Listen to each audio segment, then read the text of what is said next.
Why are we so easily attached? You need to realize that nothing outside of you has the power to make you happy or unhappy. I am complete just by myself. I don't need another person to make me feel whole. It's especially sad when you grieve over someone that's not dead. Don't blame another person for making you feel empty after you have given them enough love if you are pouring from a half full cup.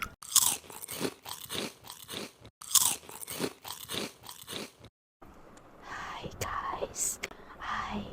Welcome. Welcome guys. Welcome everyone. Welcome to my channel. Take a seat everybody. We're going to roll in 3, 2, 1. Hi bestie. Welcome to my first ever diary entry, aka my pep talk, aka things that I wish I could say to him. Welcome. Make yourself comfortable. Take a seat. Take a seat. You and me, we need to talk. Today's pep talk is gonna be about me telling you when to let go and detach. Yes, that's right, that's right. Because most of you people are like so attached to a certain situation or certain people on a critical level. Attachments come from our ego. So an ego is a person's sense of self-esteem or self-importance. Ego will define who we are and how we connect with other people. It becomes an issue when it is overpowering. Everyone has an ego, whether big or small. I just found out that ego is the Latin word for I. So if a person seems to begin every sentence with I, it's sometimes a sign of a big ego. I feel sad because you did that. I am miserable because you didn't do what I asked you to do. I do admit that I had a huge ego, but over time I learned how to tame it. And I believe you can too. Why are we so easily attached? Ask this question to yourself. Do you feel that you can only be happy if you have this person in your life, or this thing, or this event, or this situation, or this identity, or whatever? Maybe it's an attachment to who you want to be or who you see yourself as. Our attachments are nightmares. They weigh us down in density. So if you've been feeling overly attached in your life, whether it's an ex that you find hard to let go of, or maybe it's a person that's just bothering you, by the end of this video, you're gonna learn on how to lift off those weights. Sometimes you might wonder, when do I know when to leave and detach? Usually it's like your body knows, like if you're with someone and you feel like your energy is draining you and you just feel very, very terrible about the situation or even yourself, you probably shouldn't hang out with that person anymore. You probably should just leave. Like, leave. You should have felt, wow, I feel really good about myself. That's how you should feel. So first of all, it's just knowing when you should leave, right?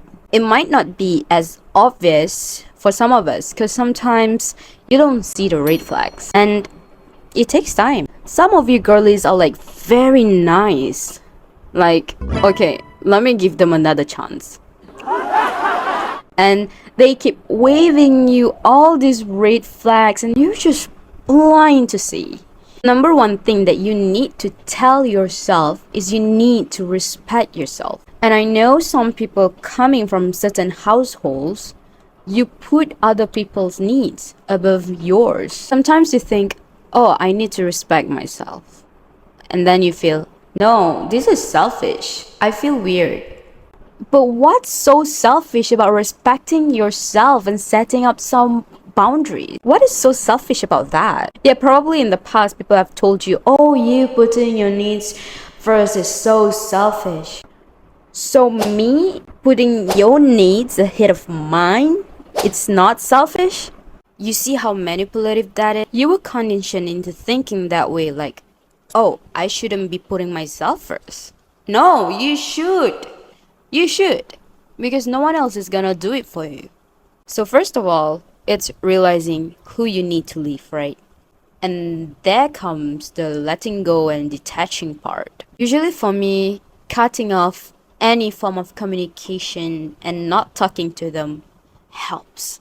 Helps a lot. When I just broke up with my ex, I found it hard to let go of him, to let go of the routines, the attachment. It's hard coming from someone who is anxiously attached. It took me about 4 months, 4 months after the breakup to finally learn how to let go. One day I woke up and I realized I was not thinking about him anymore. I cut off every form of communication with him and his friends. I did not block him though. He blocked me. And I should thank him.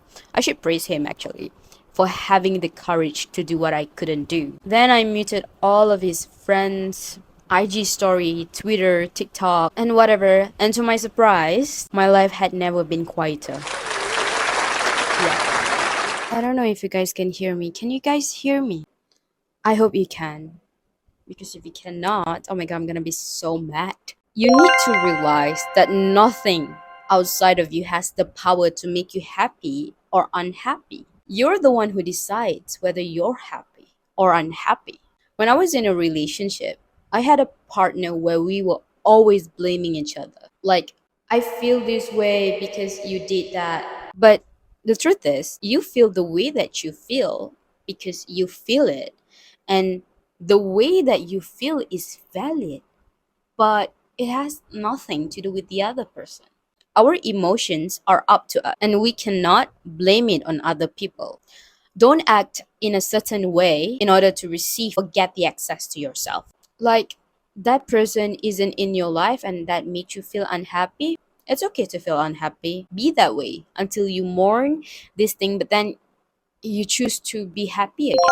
I keep reminding myself that I am complete just by myself. I don't need another person to make me feel whole. Sometimes letting go is really hard because you hold on to this idea of them because you love them so much. And maybe the version that you fell in love with might just be in your head. It's very hard to look at the reality of things, especially when you've been in that situation for so long. Like, oh, they're gonna get better, or they're gonna change, or they're gonna do nice things to me. But sometimes, listen, bestie, sometimes them doing nice things to you don't really cover up the fact that they did a lot of shitty things. Sometimes it's just awful how you have to teach someone how to respect another person. If you cannot even respect me, and I need to teach you on how to respect me, bye. There are 7 billion people on this planet. I definitely can find someone better and someone who can respect me. I can just be happy for no reason at all. Repeat this after me. Another thing that you need to keep reminding yourself is if you don't expect anything from anyone, you can never be disappointed. The happiness comes from within you, all right? It doesn't come from this attachment. Before this person was even in your life, they meant nothing to you. This attachment did not even exist, and you lived just fine. After this person, you will also be fine. You'll be fine regardless because you've been fine before. If you're having difficulty in loving yourself, think of your younger self. You wouldn't do that to her. You wouldn't put her in a situation where she feels disrespected. You wouldn't do that to her. Like having her needs not met, having them constantly being belittled. You wouldn't do that to a child. No? What makes you think that you deserve to be treated that way? Once you understand total non attachment and full acceptance, you will lose less in life. Yay! These attachments to the relationship or to the people you once had will start to heal. The connections will start to improve and they will become healthier and more fulfilling. If they aren't meant to be in your life, they will fall away very peacefully and something much better will be there to replace them. Sometimes the right things to do are the most uncomfortable. It might be uncomfortable for you to set your boundary, being like, Hey, I don't like the way you speak to me. Or I'm gonna pull away from this situation because this makes me feel very awful. and that's okay because our mind is already accustomed to the familiarity or the routine, even if it's bad for us. I feel like change is the only constant in our life. If people are calling you selfish for setting your boundary, then let them talk. Because you're gonna set your boundaries and set it up straight. You need to prioritize yourself. Sometimes it takes time to really get to know a person because when you get close with someone so fast, you don't get to see the whole picture. If you get to know them slowly, you might be like, oh my god, they are not who I think they are. And sometimes communication can solve this, but sometimes it's just the lack of compatibility. Maybe you guys are at different stages in life. Like, this is who they are, okay? Stop setting your expectations up here. And I know it's hard, I totally get it. Maybe when you let go of a person and a year down the line, you're like, oh, I still miss them. Sometimes you have to ask yourself, what do I miss? Really go into it, okay? What do I miss? I miss staying up with him. I miss the good moments. I miss laughing with him. I miss making fun of him. You cannot change someone's personality, alright? What you can change is their behavior. Like, hey, I don't like the way you speak to me.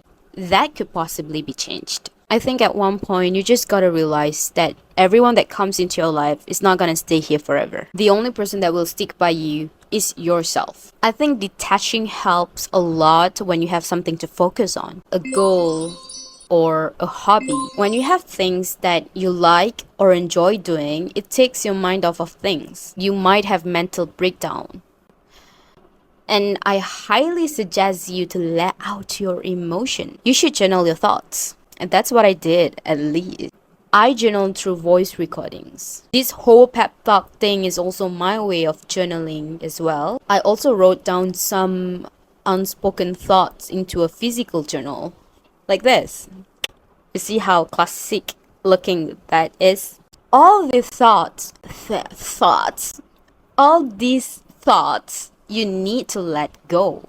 When you bottle it in, it's only gonna make it worse, and that's not good for you. It's okay to miss someone. It's also okay to miss someone that have hurt you. It's especially sad when you grieve over someone that's not dead. You grieve over the idea of them. You grieve over what could have been.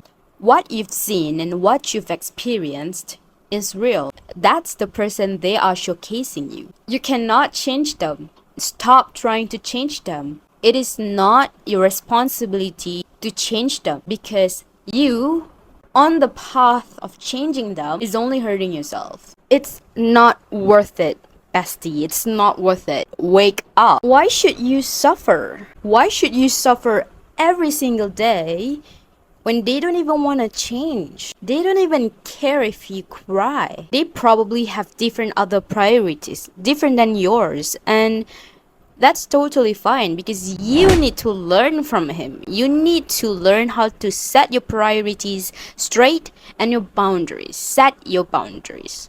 Learn to be your own person even when you're in a relationship. Don't get so attached to your partner that his shift of mood will affect your whole mood as well. That's a red flag that you need to look out for.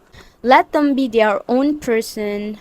Let them do their own thing. Respect yourself enough to walk away from any situation that does not serve you. This is so cliche to say because everyone is saying the same thing, but it's legit. Love yourself first. Then you can consider to love others. Don't blame another person for making you feel empty after you have given them enough love if you are pouring from a half full cup.